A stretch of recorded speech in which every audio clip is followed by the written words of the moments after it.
हरि ओम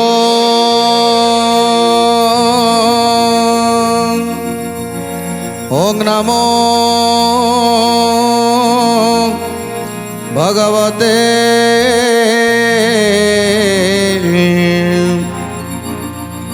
वासुदेवाय।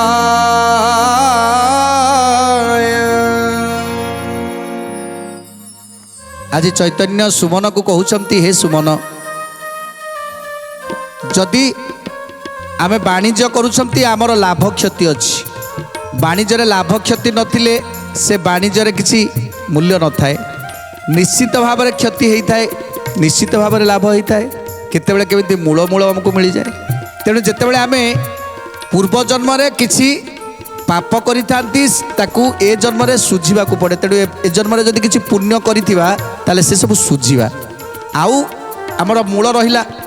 तेणु मूलरू जदि आमे किसी आउ टिके अधिक रोजगार करिबा, आउ टिके अधिक पुण्य रोजगार करिबा, कोन हबो ना आमर से पुण्य टिक को नहीं आमे जेतेबेले जिबा सेतेबेले आमको नरक जंत्रणा मिलबनी। आमको पुणी जो घटरे स्थान दिज्व से घट गोटे एमती सेमती घट हो नथिबो, से एमती गोटे शरीर हो नथिबो, से जने महान व्यक्तित्व होइथिबो। तेणु सेइति पई एठी सबकिछि समान हुए ना। आज जेतेबेले से बहुटी आमर अर्धेक धर्म तार दान कला, कहीं ना ता पूर्व जन्मर कर्मफल को से भोग कर सारी।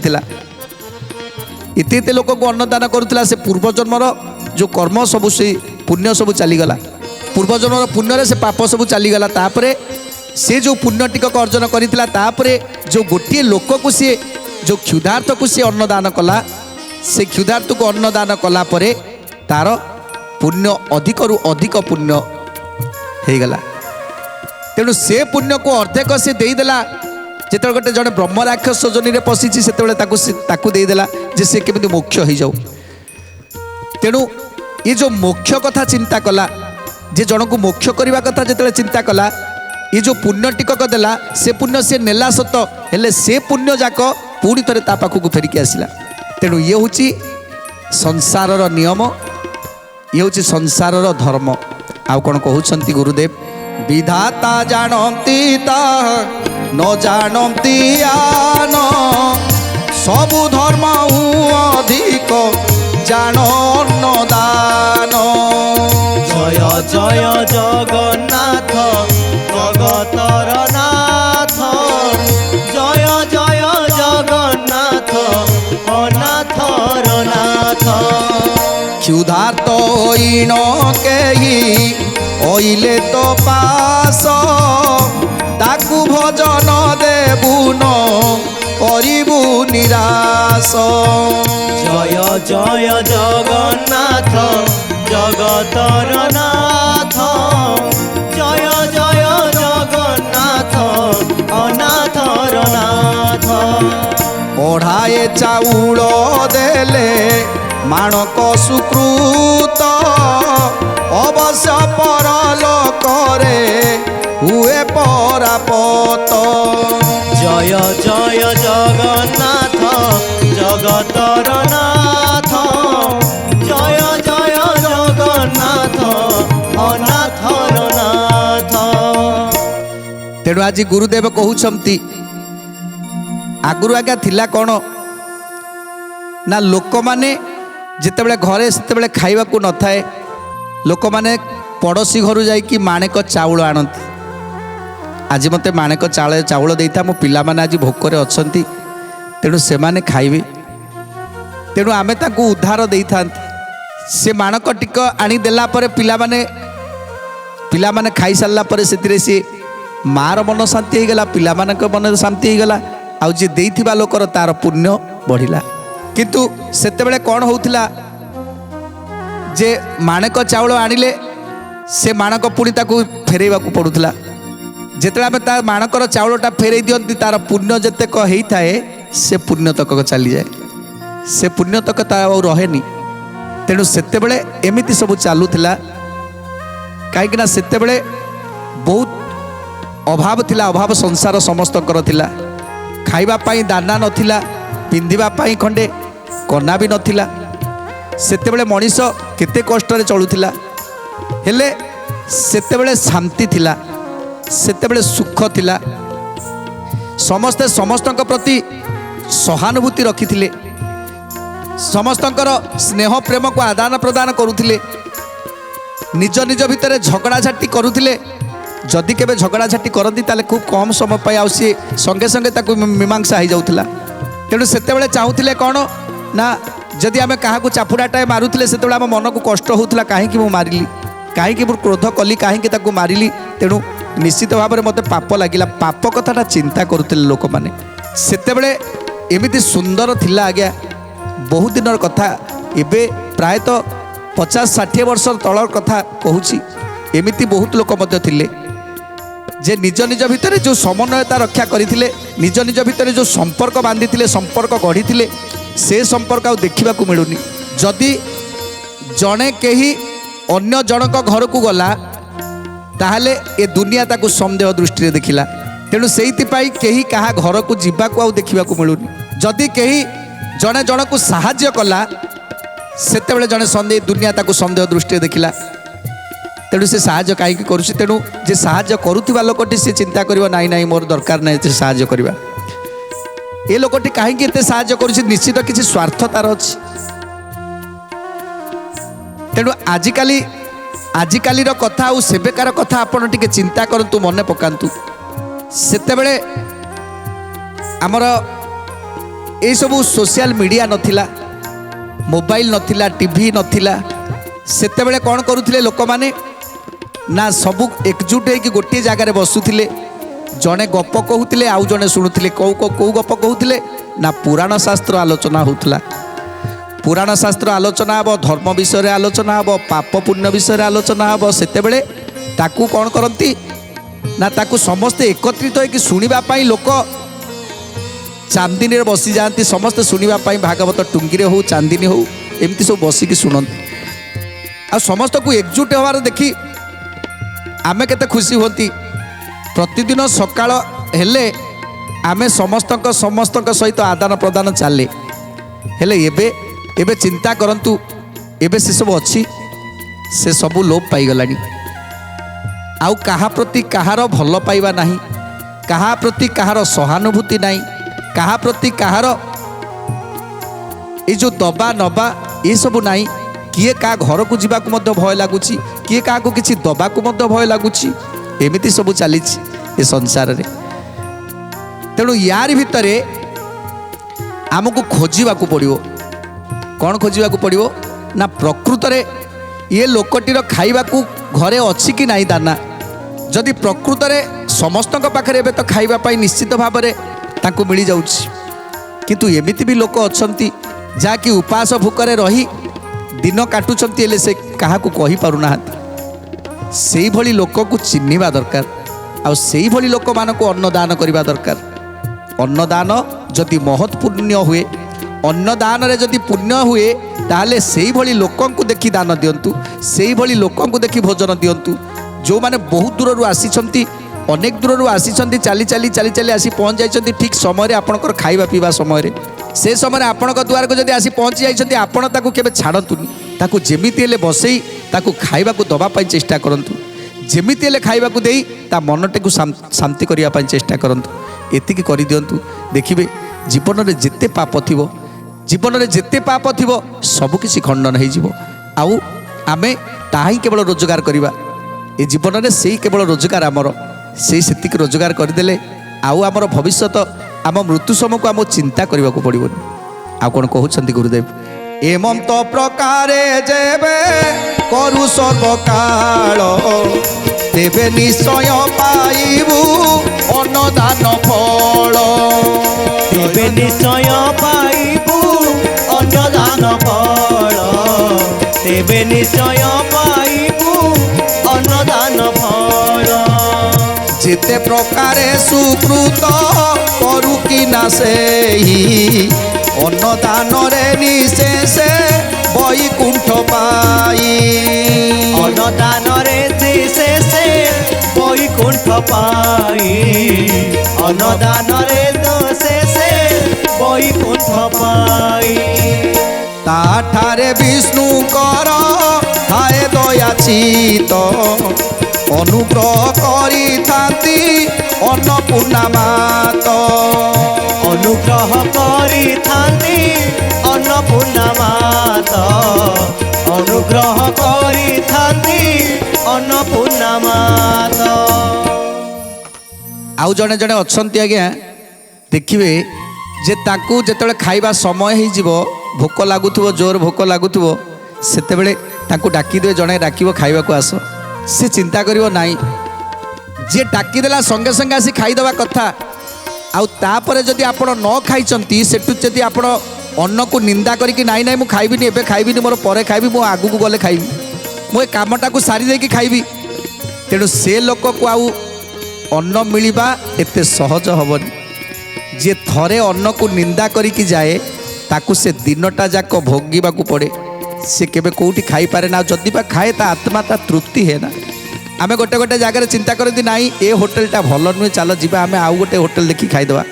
ଆମେ ଦୂର ବାଟ ଯାଉଛନ୍ତି ଏ ହୋଟେଲଟା ଭଲ ନୁହେଁ ଚାଲ ଆଉ ଗୋଟେ ହୋଟେଲରେ ଯାଇ ଖାଇଦେବା ତେଣୁ ସେଠି ଖାଇବା। କିନ୍ତୁ ଯେତେବେଳେ ଭୋକ ଲାଗୁଥିଲା ସେତେବେଳେ ଆମେ ସେ ହୋଟେଲଟିକୁ ଦେଖିଦେଲେ ପ୍ରଥମେ ଯାଇକି ସେ ହୋଟେଲଟିକୁ ଦେଖିଲେ ଯେ ଏଇ ଜାଗାରେ ଖାଇଲେ ଭଲ ହେବ କିନ୍ତୁ ସେ ଜାଗାରେ ପହଞ୍ଚିଗଲା ପରେ ପୁଣି କହିବା ନାଇଁ ଆମେ ଖାଇବାନି ଚାଲ ଆଉ ଗୋଟେ ଭଲ ହୋଟେଲ ଦେଖି ଖାଇବା। ତାପରେ ଆଜ୍ଞା ଯେତେବେଳେ ଯିବେ ଖାଇବା ସମୟ ଗଡ଼ି ଯାଇଥିବ ଆଉ ଯେଉଁ ଜାଗାରେ ଖାଇବା ପାଇଁ ଯାଇ ପହଞ୍ଚିଯିବେ ସେଠାରେ ପ୍ରଥମେ ଯେଉଁ ଜାଗାରେ ଆପଣ ଖାଇବାକୁ ଦେଖିଥିବେ ତାଠାରୁ ହୀନ ଖାଦ୍ୟ ହିଁ ଆପଣ ଖାଇବେ। ଅନ୍ନକୁ କେବେ ନିନ୍ଦା ନ କରି ଯେଉଁଠି ଯେତେବେଳେ ଭୋକ ଲାଗିଲା ସେତେବେଳେ ଯାଇ ସେ ଜାଗାରେ ଖାଇବାର ଅଛି। ଏମିତି ହେଲେ ମା ଅନ୍ନପୂର୍ଣ୍ଣା ଶାନ୍ତି ହେଇଥାନ୍ତି ମା ସବୁବେଳେ ଶାନ୍ତି ହେଇଥାନ୍ତି। ସମୟ ହେଲା ମାତ୍ରେ ଆମକୁ ଭୋକ ଲାଗିଲା ମାତ୍ରେ ଘଣ୍ଟି ବାଜିଯାଏ ଯେ ଭୋକ ଲାଗିଲା ଶୀଘ୍ର ଖାଅ। ତେଣୁ ସେ ସମୟରେ ଆମକୁ ଯେଉଁଠି ଯାହା ମିଳିବ ଆମେ ତାକୁ ନିଶ୍ଚିନ୍ତ ଖାଇବା ଦରକାର। ଆଉ ଯଦି ନ ଖାଇଲେ ତାହେଲେ ସରିଗଲା ଆମେ ମା ଅନ୍ନପୂର୍ଣ୍ଣାଙ୍କର ଦ୍ରୋହୀ ହେଇଯାଆନ୍ତି। ତେଣୁ ମା ଅନ୍ନପୂର୍ଣ୍ଣା ସେତେବେଳେ ଖୁସି ହେଇଥାନ୍ତି ଯେତେବେଳେ କ୍ଷୁଧା ଲାଗିଲା ସେତେବେଳେ କେଉଁଠି ନା କେଉଁଠି ଆମକୁ ଭୋଜନ କରିବାକୁ ପଡ଼ିବ। ଏମିତିକି କ୍ଷୁଧା ସମୟରେ ଯଦି ଆମେ ଗୋଟେ ଜଙ୍ଗଲ ରାସ୍ତା ଦେଇକି ଯାଉଛନ୍ତି ସେଠି ଖାଇବା ପାଇଁ କିଛି ନାହିଁ ଘର ଦ୍ୱାରା କିଛି ନାହିଁ ସେତେବେଳେ ଆମେ କ'ଣ କରିବା ଜଙ୍ଗଲ ରାସ୍ତାରେ ଯାଉଛନ୍ତି କୌଣସି ଗୋଟେ ଘରଟେ ମିଳିଗଲା ନିଶ୍ଚିତ ଗୋଟେ ଘର ଫର କେଉଁଠି ଗୋଟେ ଥିବ ତାଙ୍କ ପାଖରୁ କିଛି ନା କିଛି ଜିନିଷ ଗୋଟିଏ କଦଳୀ ହେଉ ଗୋଟିଏ ଫଳ ହେଉ କିମ୍ବା ଯାହା ହେଉ ତାଙ୍କ ଘରେ ଥିବ ତାକୁ ଆଣି ଟିକେ ଖାଇଦେବା ଦରକାର। ତାପରେ ଆପଣଙ୍କୁ ନିଶ୍ଚିତ ଅନ୍ନ ମିଳିଯିବ କାହିଁକିନା ଆପଣ ଭଲ ପାଉଛନ୍ତି ଖାଦ୍ୟକୁ ଯିଏ ଭଲ ପାଏ ତାକୁ ମା ସବୁବେଳେ ଖୁସି ହେଇଥାନ୍ତି ତା ଉପରେ ତେଣୁ ତାକୁ ଖାଦ୍ୟ ନିଶ୍ଚିତ ଭାବରେ ମିଳିଯିବ। ଆଉ କ'ଣ କହୁଛନ୍ତି ଗୁରୁଦେବ ଶୁଣି ନ ସୁମନ ବୀର ବୋଲଇ ଯଥାର୍ଥ ତୁମ୍ଭେ ଯାହା କହିଲ ଏ କଥାଟା ଯେ ସତ ତୁମ୍ଭେ ଯାହା କହିଲ ଏ କଥାଟା ଯେ ସତ ତୁମ୍ଭେ ଯାହା କହିଲ ଏ କଥାଟା ଯା ସତ ଏହିପରି କହ ମତେ ଦୁଇ ଚାରି କଥା ଶୁଣିଥିଲେ କହିବ ଏ ନ କହିବ ମିଥ୍ୟା ଶୁଣିଥିଲେ କହିବ ଯେ ନ କହିବ ମିଥ୍ୟା ଶୁଣିଥିଲେ କହିବ ଯେ ନ କହିବ ମିଥ୍ୟା ଚୈତନ ବଇଲେ ନ କହୁ ଆମେ ମିଛ ଦେଖିଲା କଥା କହିବୁ ଶୁଣ କଥା ମିଛ ଜୟ ଜୟ ଜଗନ୍ନାଥ ଜଗତର ନାଥ ଜୟ ଜୟ ଜଗନ୍ନାଥ ଅନାଥର ନାଥ ମନୋଯୋଗ କରି ତୁଇ ଶୁଣ ଏ ସୁମନ ଆହୁରି କହିବା ଅନ୍ନଦାନ ବିବରଣ ଜୟ ଜୟ ଜଗନ୍ନାଥ ଜଗତର ନାଥ ଜୟ ଜୟ ଜଗନ୍ନାଥ ଅନାଥର ନାଥ। ତେଣୁ ଏଥର ସୁମନ ପଚାରୁଛନ୍ତି ହେ ଗୁରୁଦେବ ମୁଁ ଏଥର ଜାଣିଲି ଯେ ଅନ୍ନଦାନରେ ମହାପୁଣ୍ୟ ହେଇଥାଏ ଆଉ ଅନ୍ନରେ ମା ମହାଲକ୍ଷ୍ମୀ ଖୁସି ହେଇଥାନ୍ତି ସେତେବେଳେ ମା ଅନ୍ନପୂର୍ଣ୍ଣା ଖୁସି ହେଇଥାନ୍ତି ଯେତେବେଳେ ଭୋକ ସମୟରେ ଆମକୁ ଖାଇବା ଦରକାର ଯେ ଯାହା ହେଉନା କାହିଁକି କିଛି ଖାଇବା ଦରକାର ଯଦି ନ ଖାଇବା ନା ସେତେବେଳେ ଆମ ଶରୀରରେ ଥିବା ମୁଁ ଯାହା କହୁଥିଲି ଯେଉଁ ଜୀବମାନେ ଅଛନ୍ତି ସେମାନେ ଭୋକରେ ଆତୁର ହେଉଛନ୍ତି ବୋଲି ଆମକୁ ଘଣ୍ଟି ବାଜୁଛି ଯେ ତୁମେ ଖାଅ କିଛି ନା କିଛି ଖାଅ ତା ନହେଲେ ଶରୀରକୁ ଅସୁସ୍ଥ କରିଦେବ ଏ ଯେଉଁ ରୋଗମାନେ ଅଛନ୍ତି ସେମାନେ ତୁମ ଶରୀରକୁ ପ୍ରଭାବିତ କରିବେ ତେଣୁ କିଛି ଖାଅ ତେଣୁ ସେ ସମୟରେ ଆମକୁ କିଛି ଖାଇବାକୁ ପଡ଼ିବ। तेणु सेतेबेले माँ लक्ष्मी खुशी होता। तेणु एक शुणी सुमन पचारुंट हे गुरुदेव एमती आहरी अनेक कथा आपण जानी मते कहतु ये अन्नदान करी आउ किए किए समस्ते मोक्ष होती ये अन्नदान कला परे किए कि पुण्य पाई से सब कथा मते भल भाव कही दिंतु विस्तारित भाव में। तेणु आज चैतन्य कहते हे सुमन आहरी केते गुड़िए कथा अच्छी जो माने अन्नदान करी पुण्य अर्जन करिसंती सेमानक मध्यरु विरूपाक्ष शबर मध्य जणे जणे विरूपाक्ष शबर थिले। तेणु से विरूपाक्ष शबर कौन कले विरूपाक्ष नामे थिला गोटिए शबर अरण्य भितरे सेई करिथाए घर अरण्य भितरे सेही करिथाए घर अरण्य भितरे सेही करिथाए घर तार भारी जार नाम टई केतकी ये दुहे प्रतिपोषण हुंती काठ बिकी जय जय जगन्नाथ जगतर नाथ जय जय जगन्नाथ अनाथर नाथ। तेणु गोटे अरण्य भितरे पति पत्नी दुई जन बास करुथिले जनक ना विरूपाक्ष शबर तांकर पत्नीकर नाम होउछि केतकी। दुई जन अति सुंदर भावरे से कुड़िया घरटी बसवास करती काठ काटती काठ काटी दुई जन बिक्री करने को जाती आउ काठ बिकी जहाँ किछि मिले से तांकर गुजुराण मेंटी जाए से दुई प्राणी आनंदरे भोजन करती। एमिति एमिति सेही शबर पल्ली रे विरूपाक्ष शबर आउ केतकी रही थांती। एमिति किछि दिन गला परे 5 जन ब्राह्मण से रास्ता दे जाउथिले। तापरे कोन हला हेमंत होइण तई गला केते दिन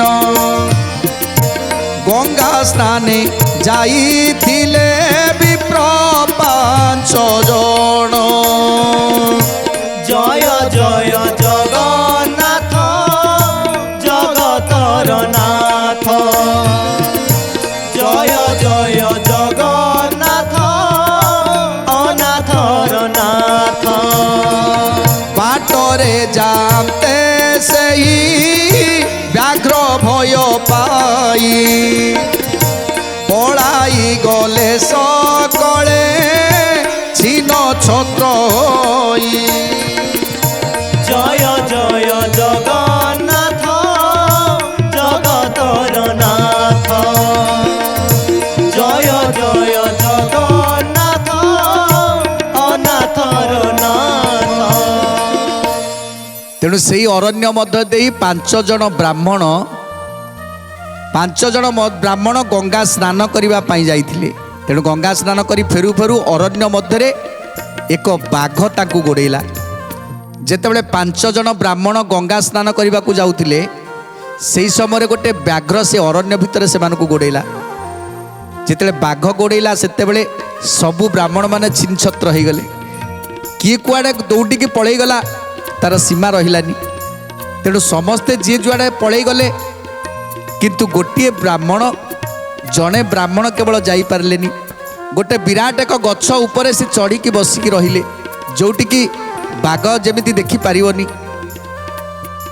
तेणु बाघटी जेतेबेले समस्त को गोड़े गोड़े आउ काहाकू पाइलानी शेष जाई बाघटी चलीगला।